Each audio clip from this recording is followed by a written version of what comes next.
Okay, let me start this video off by saying I love the HK419. It's a gun I've never used before, but keep seeing it pop up in matches. That got me curious, so I decided to go into the firing range and try this weapon out for myself. After tinkering around for an hour or two, I think I found a good early setup that you can use with this gun. Okay, so here's the setup I'm using with this gun. The reason I've gone with this loadout is because you can get all of these attachments from about 140 kills.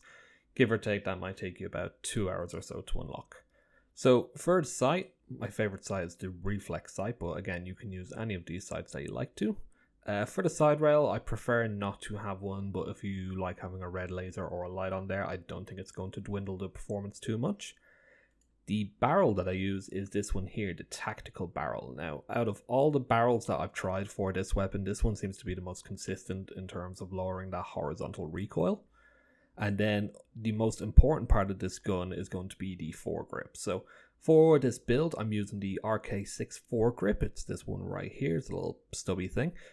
You can also use the vertical grip, but again, you don't unlock that until about 350 kills or so. So starting off, I would recommend this foregrip right here. So just to give you an idea of the kind of engagements you're going to want to stick to with this weapon, I would recommend kind of close to medium range. I mean, if an engagement is less than 10 meters, you're probably going to have a bit more success with the Crisp Vector. I'll go through that in another video. It's a very overpowered gun that kept killing me.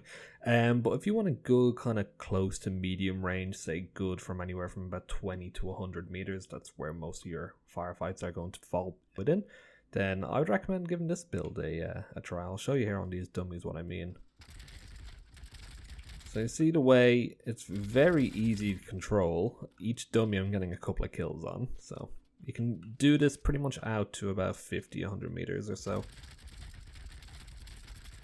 You see, it's just an overall good weapon.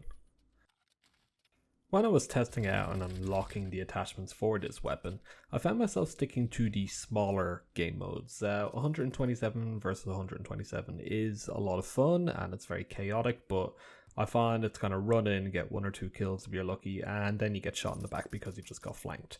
I find 32 versus 32 is probably the best spot for a lot of these smaller maps.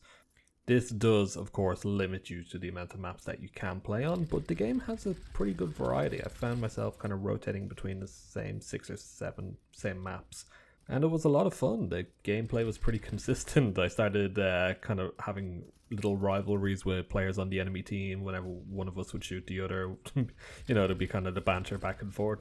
It's that kind of thing that makes this game what it is, This weekend I decided to pick the game up on Patreon. For me it was 25 Australian dollars, or I think it's like 15 US dollars or some equivalent close to. And basically it's just, I've seen this game in action, it's not like a lot of pre-order games where you don't know what the gameplay actually looks like. And I think this game's going to come out hopefully before May this year. And yeah, I just wanted to grab it before the price goes up.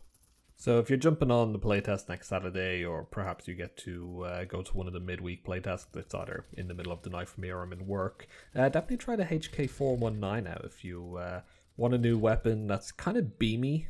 You're not going to be winning every close range gunfight unless you're scoring headshots, but it's it's a solid, reliable option that kind of does a bit of everything. It's got a really good high rate of fire. The velocity is better than a lot of the other assault rifles, so you don't have to lead your shots as much.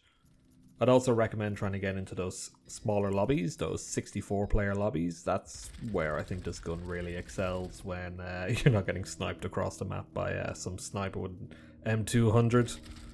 But anyway, that's pretty much it. Let me know down in the comments, have you tried the HK419? Perhaps you have a better build for this weapon that I might have missed. And also, if you don't mind, a like on the video would be fantastic. I'm trying to do these videos more often, get them out there. So yeah, that's all. Take care.